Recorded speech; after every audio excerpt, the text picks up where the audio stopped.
And Sunny Ebekoro, my man, Mr. Alfred is back, is in white and noir. What shall it say? Ghana, Bomali tray. White shirt in Kunimdi, Mr. Akad in Kunimdi Aba, Mrs. Onyami Kunu Aba. Mr. Akakwaba. Yeah, Rico. Fantastic. Yeah, film. Meso ma film. The radiation source wa bakaye. Now the fit amaliba Rico.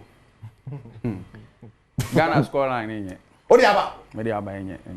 Ghana scoreline no. Enye. Masendro wanda fi. Fire. Rico. Yeah. Where your option of the day. Okay. Ya ba na de. Na ya ba. Every week ya ebesua betting option no ati ase. It's fire come. Where a home win, draw no bet. To draw na anti ase. Eric, team in logo ya Chelsea. Aye. The all has your Fulham. Okay. It will pick home win, draw no bet. Na your ball game ni wie, na Chelsea share one. Na Fulham so share one. Or option or betting company ne be void and I refound. Adentia. Chelsea udi kan ka say Chelsea own winning. Na so board draw there. Bet be any one and call bet. I no more you no afim. No more you no afim. Okay. All right. Na say sign bon we so. Right, there go. Yes, I so bon we so. Na say Chelsea share one. Na Fulham and Shebia option afa. Because so say Chelsea win, draw no bet. No ko wini. Na uti anye yi. Na say Bowie na say Fulham so say Chelsea di ana bet na eden. Okay. It's then are the brain. The yeah, betting option e mu da hop. 15 solid odds. Your first game Latvia versus Serbia. Okay. You pick away team 2 up. In any moment Owini anase only by 2 goals I bet na eden. Okay. Go. Armenia, Portugal. You pick away team over 1.5. Portugal born crown and any 2 goals. Okay. Obebogum. Austria versus Cyprus. Home team 2.5. Austria was across Cyprus first half crown born a Ghana versus Mali.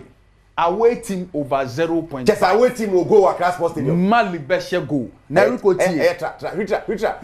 Eriko bibi wa ha. That be ritra. Mame mbo honwi. Game win. My Spain there. My it's a game we better. Die. Win. Correct score na me hu ye mienu. Baako ye beshe Ghana 2-1. The toss biom. Ghana bet lose 3-1. In team penyufo Nigeria, Rwanda, and also home team 2 goals up, 2 up. Germany versus Northern Ireland, and also Germany no home popopa, but 2 goals up. This obetimi and Turkey versus Spain. How many odds? And also 2 up, 15.27 odds. When Eric met me, I can say there Petro Sika no. Abe, we have Petro. I'm saying live on our page.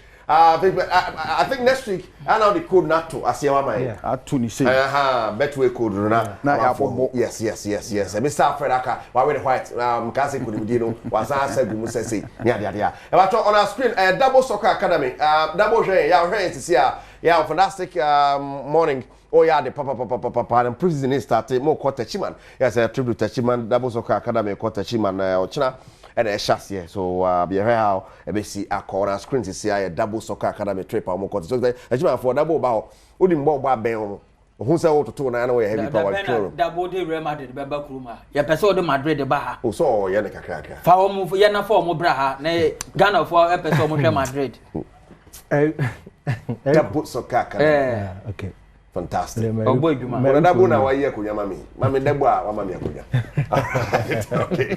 All right. I'm saying no mercy na katechi atwa so. Guys, me da say time aso. Ego mami nchia Madam Linda of Pando Training nursing training college. Nursing training college. Yes, so chia be madam. So Oba sports you are managing. Okay, Madam Linda. Gwagunye. Dean, thank you. Afranaka, thank you. And of course, big power. Well, share so that's a pa. A producer, Philip Otuike, for the director. Sarah, me Dean Kedwana Kasa, Erica Siedu, did that and lovely. Oshe, Mark, fantastic morning going out to you. Now, me don't be doing next week, but live commentary, the patrol, yeah, the Bebro was and perfect. So, Black Stars game. Then on the 13th, next week here, Nantiti, yeah, the show the Bebro fee, baby, a walk on. Wow. Aha, that was Sika Academy and the screen, so now I'm more called Tachiman. Yes. I'm sorry. You must say next week. Bye bye.